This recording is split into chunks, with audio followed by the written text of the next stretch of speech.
Good day, everyone. Today, we will discuss Chapter 6, titled In Sunny Spain. This chapter talks about why Jose Rizal went to Spain, his experiences during his travels, and how this helped prepare him to serve the Filipino people. Let us begin with Rizal's reason for going to Spain. Jose Rizal completed his fourth year of medicine at the University of Santo Tomas. However, he was not satisfied with his education there.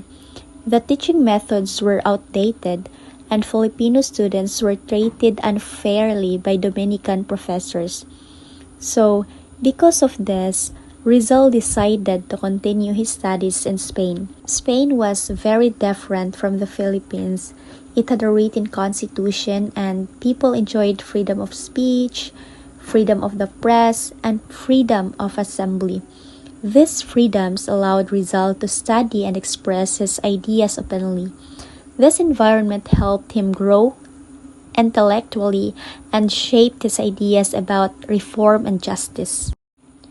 Aside from continuing his studies, Rizal had a secret mission. This mission was approved by his brother Pasiano. Rizal wanted to observe how European countries lived and progressed. He carefully studied their culture, languages, customs, industries, and system of government. Through these observations, Rizal hoped to learn what made other nations strong and progressive. His goal was not to start a violent revolution. Instead, he believed that education and knowledge were the best weapons to help free the Filipino people from oppression. This secret mission showed Rizal's deep love to his country. Next, let us talk about Rizal's departure from the Philippines.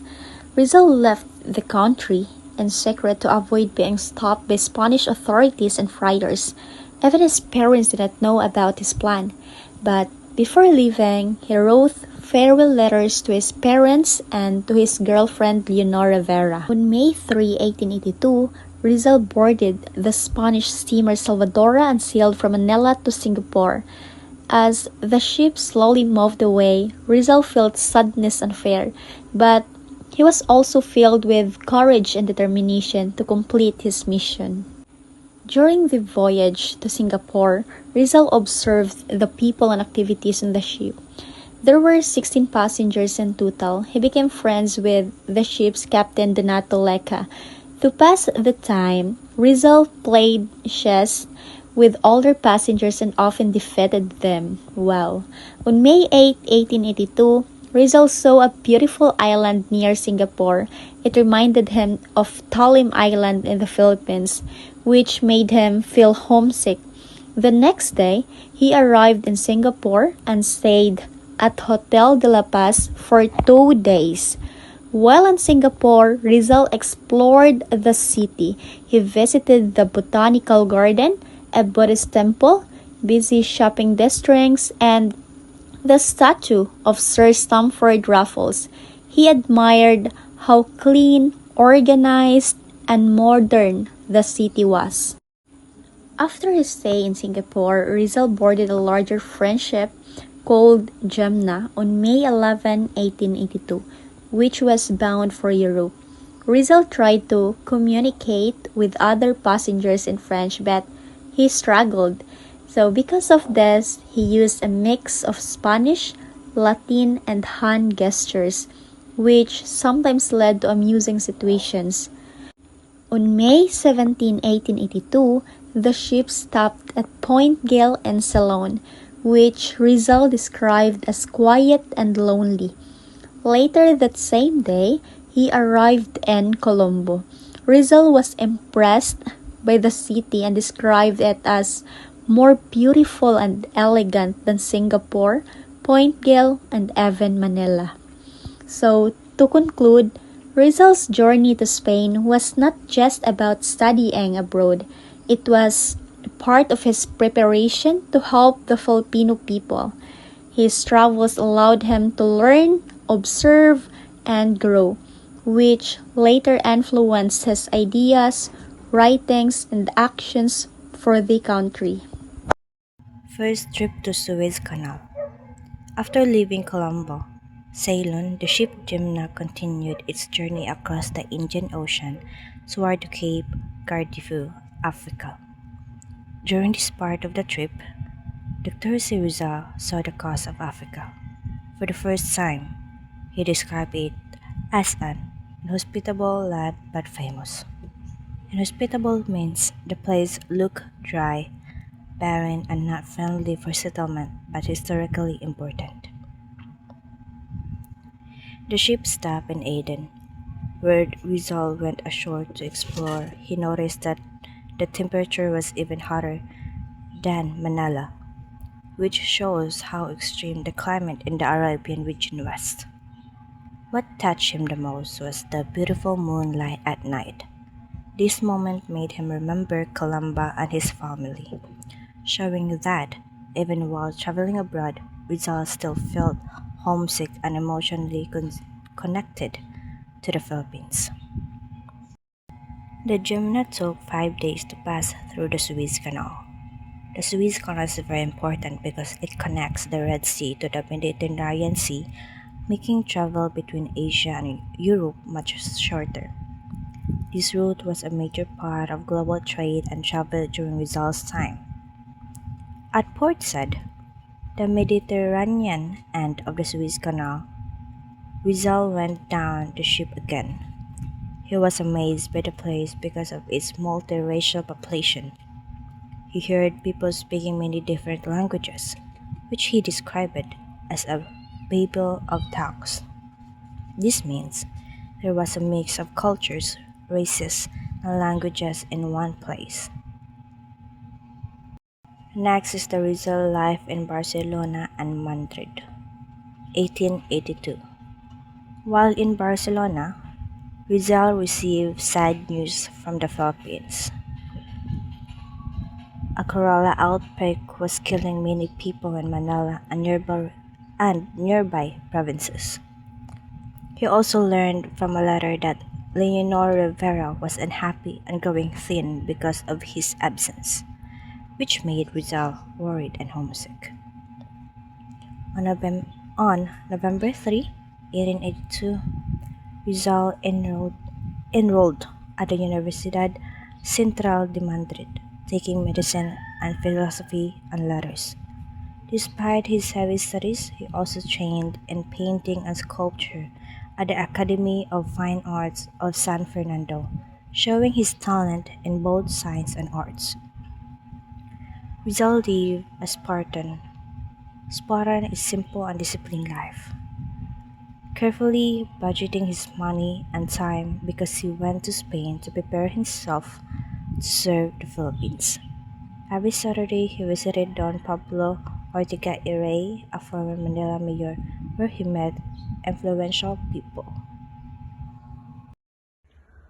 Romance with Consuelo Ortega y Perez. Rizal was not physically handsome, but had strong charisma. He was small in stature and naturally shy. His intelligence, talents, and noble character attracted women. Consuelo Ortega y Perez, daughter of Don Pablo Ortega, admired Rizal. Rizal and Consuelo. Rizal felt lonely while living in a foreign country. He was attracted to Consuelo's beauty and lively personality. On August 22, 1883, he wrote a poem for her. The poem was titled A la Señorita CYO. The poem expresses admiration and affection. Why romance did not continue. Rizal stopped the relationship before it became serious. He was already engaged to Leonor Rivera. His close friend Eduardo de la loved Consuelo. Rizal chose friendship and loyalty over romance. They asked me for verses. In 1882, Rizal arrived in Madrid. He joined the Círculo Hispano-Filipino, a society for Spaniards and Filipinos. Members requested Rizal to write a poem. He wrote Me Piden Versos. They asked me for verses. Rizal as a lover of book. Reading was Rizal's favorite pastime in Madrid. He avoided gambling and womanizing. He stayed at home reading until midnight. His love for reading started in childhood. He saved money to buy second-hand books. Rizal first visit to Paris. Rizal visited Paris during summer vacations, stayed from June 17 to August 20, 1883. Unlike ordinary tourists, he focused on learning. He observed French culture and lifestyle. Rizal as a Mason. Rizal interacted with liberal and republican Spaniards. Many of them were Freemason. He admired their freedom to criticize the government. Spaniard Mason openly opposed priors and abuses. Rizal salute to Luna and Hidalgo. The banquet in the evening of June 25, 1884 was sponsored by the Filipino community to celebrate the double victory of the Filipino artists in the National Exposition of Fine Arts in Madrid. Speaking in sonorous Castilian, Rizal held his audience spellbound. He saluted Luna and Hidalgo as the two glories of Spain and the Philippines, whose artistic achievements transcended geographical frontiers and racial origins for genius. He also assailed with refined sarcasm the bigotry and blindness of a certain unworthy Spaniards. The magnificent speech of Rizal was greeted with wild ovations, for seldom did the Spaniards hear such an oration from the lips of the brown Filipino, which was in almost peerless in nobility of thought in Spain, rhetoric in sincerity of feeling, and sonorous eloquence. Rizal involved in students' demonstration. On November 20, 21, and 22, 1884, the serene city of Madrid exploded in bloody riots by the students of Central University. Rizal and other Filipino students participated together with Cuban, Mexican, Peruvian, and Spanish students in the tumult.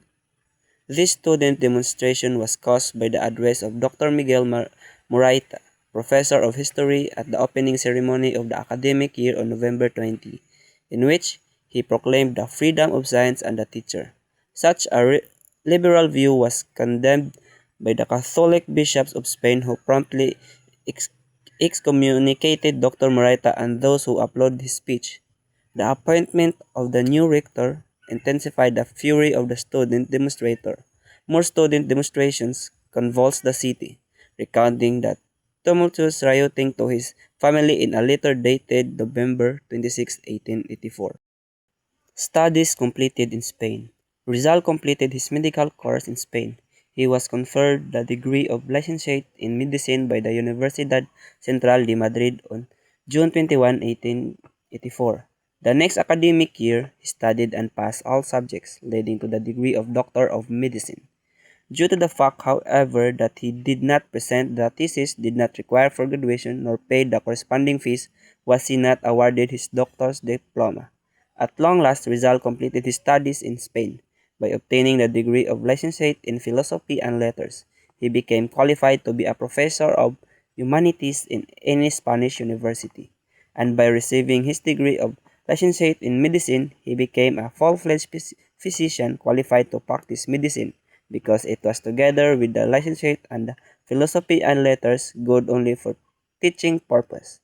Being the man of high intelligence and foresight, he knew that with his brown color and Asian racial ancestry, no friar-owned university or colleges in the Philippines would accept in its faculty staff.